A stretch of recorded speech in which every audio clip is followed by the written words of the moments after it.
Hello दोस्तों, नमस्कार। Financial freedom grant साबितियर द्वारा लिखी गई एक बेस्ट सेलिंग फाइनेंशियल बुक है। इस बुक में ऑथर ने कुछ ऐसे पॉइंट्स को कवर किया है जिससे आप फाइनेंशियल फ्रीडम यानी पैसे की चिंता से मुक्ति पा सकते हैं। ये बुक आपको सिखाती है आप अपने जॉब से छुटकारा पाकर कैसे इंडिपेंडेंट बन सकते हैं। आप अपने जीवन को बेहतर तरीके, सुकून और शांति के साथ जी सकते हैं। लेकिन इससे पहले आपको जान लेना चाहिए सफलता उसी व्यक्ति को मिलती है जो सही रणनीति के साथ जीवन में लक्ष्य को पाना चाहता है। ऑथर ने अपने फाइनेंशियल फ्रीडम बुक में बताया है कि कैसे आप कम समय में ज्यादा पैसा कमाकर फाइनेंशियल फ्रीडम हासिल कर सकते हैं। तो चलिए दोस्तों, फाइनेंशियल फ्रीडम हम कैसे हासिल कर सकते हैं इसे 7 आसान स्टेप से समझते हैं। Step 1, clarity. दुनिया में ज्यादातर ऐसे लोग हैं जो बिना किसी प्लानिंग के अपने काम में लगे रहते हैं, मेहनत से कमाए हुए पैसे को फालतू की चीजों में खर्च कर देते हैं। उन्हें इस बात का बिल्कुल भी ख्याल नहीं रहता जब हमारी उम्र रिटायरमेंट की हो जाएगी तो उस समय हम कैसे सरवाइव करेंगे। ऑथर का कहना है इंसान को जीवन के शुरुआती दिनों से ही क्लियर होना चाहिए कि रिटायरमेंट के बाद लाइफ को जीने के लिए कितने पैसे की जरूरत है, इसे पहले ही डिसाइड कर लेना चाहिए। उदाहरण के लिए, यदि आप एक साल में 2 लाख रुपया खर्च करते हैं तो होने वाले खर्च को 25 से गुना कर दीजिए, यानी कि रिटायरमेंट के बाद फाइनेंशियल इंडिपेंडेंट होने के लिए आपके पास 5 करोड़ रुपए होने चाहिए। Step 2, self sufficiency. Self sufficiency में ऑथर कहते हैं जब आप खूब सारा पैसा कमाने लगो, खुद पर निर्भर हो जाओ, तो फाइनेंशियल फ्रीडम हासिल करने के लिए आपका नेटवर्थ क्या है, साल में खर्च कितना है, सेविंग कितना कर लेते हो, इन सभी का हिसाब किताब रखें और एक रिपोर्ट तैयार करें ताकि पता चल सके फाइनेंशियल फ्रीडम अचीव करने के लिए आप कितना कदम दूर हो। इसके लिए आपको हर महीने कितने रुपए सेविंग करने की आवश्यकता है। Step 3, breathing room.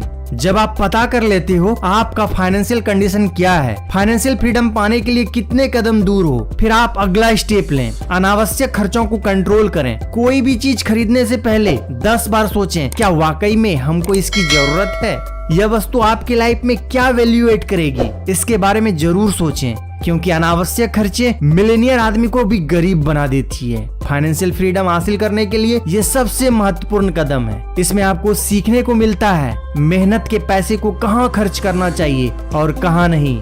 Step 4, stability. किसी भी इंसान को फाइनेंशियली स्टेबल बनने के लिए बहुत ज्यादा पैसा जमा करने की आवश्यकता होती है। इसके लिए उसे अपनी कमाई का कम से कम 30% हिस्सा सेव करना चाहिए। फाइनेंशियली स्टेबल उसी इंसान को कहा जा सकता है अगर उसकी इनकम बंद भी हो जाए तो आराम से 1 साल बैठकर एंजॉयमेंट के साथ अपनी जिंदगी जी सके। इसीलिए आप खुद को इतना स्टेबल बनाइए, रिटायरमेंट के बाद 1 साल नहीं बल्कि पूरे 25 साल तक आपकी इनकम बंद हो जाए फिर भी लाइफ को एंजॉयमेंट के साथ जी सके। दोस्तों, इस फेज में आपको पहुंचने के लिए सेविंग करना चाहिए, फिजूल के खर्चों को चिन्हित करके उन्हें लाइफ से हटाना चाहिए। वैसी चीजों पर पैसा बिल्कुल नहीं खर्च करना चाहिए जिसकी आवश्यकता ना हो।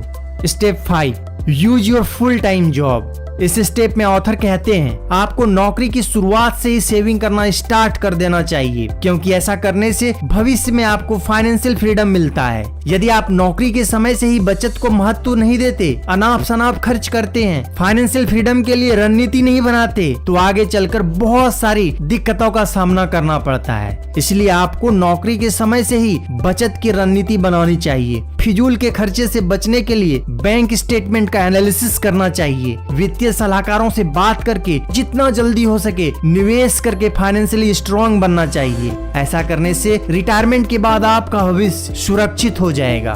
Step 6, more money in less time. इस स्टेप में ऑथर कहते हैं वर्तमान समय में हमारे पास पैसे का होना बहुत जरूरी है, क्योंकि जिस दिन आपके पास पैसे खत्म हो जाएंगे उसी दिन आपके 95% रिश्तेदार कम हो जाएंगे। जिस प्रकार हमारे शरीर को जीवित रखने के लिए भोजन की जरूरत होती है, ठीक उसी प्रकार जीवन को चलाने के लिए पैसे की आवश्यकता होती है। कम समय में ज्यादा पैसा कमाने को लेकर ऑथर कहते हैं एक 25 वर्षीय लड़का मैट शिकागो में ग्राफिक डिजाइन का जॉब क्या करता था, जिसमें उसे 2 लाख रुपए की सैलरी मिलती थी। वह एक्स्ट्रा अर्निंग करने के लिए सैलरी का 60% हिस्सा व्यापार में लगा देता था, जिसके कारण उसे हर मंथ एक्स्ट्रा अर्निंग होती थी। देखते ही देखते वह कम समय में ज्यादा पैसा कमाने वाला व्यक्ति बन गया। इस स्टेप से हमें सीखने को मिलता है कि जितना जल्दी हो सके फाइनेंशियल वेल्थी बनने के लिए हमें इन्वेस्टमेंट शुरू कर देना चाहिए। स्टेप 7, यदि आप ऊपर बताए गए सभी स्टेप को फॉलो करते हैं तो आप फाइनली 7 स्टेप में पहुंच जाते हैं। इस स्टेप में पहुंचते ही बिना काम किए अपने जीवन को बेहतरीन तरीके से जी सकते हैं, क्योंकि आप सालों साल किए गए मेहनत और इन्वेस्टमेंट से अच्छी खासी इनकम जनरेट करोगे। दरअसल आपको इस स्टेप में पहुंचने के लिए माइंडसेट बनाना होगा। ऑथर द्वारा बताए गए सभी स्टेप को फॉलो करना होगा, तब जाकर आप फाइनेंशियल फ्रीडम हासिल कर पाओगे। दोस्तों, ये थी ऑथर ग्रांट सवेतियर द्वारा लिखी गई फाइनेंशियल फ्रीडम का बुक समरी। आपको ये बुक समरी कैसी लगी हमें कमेंट करके जरूर बताएं और वीडियो को लाइक करें, शेयर करें और चैनल को सब्सक्राइब करना ना भूलें। तो मिलते हैं नेक्स्ट वीडियो में। Thanks for watching.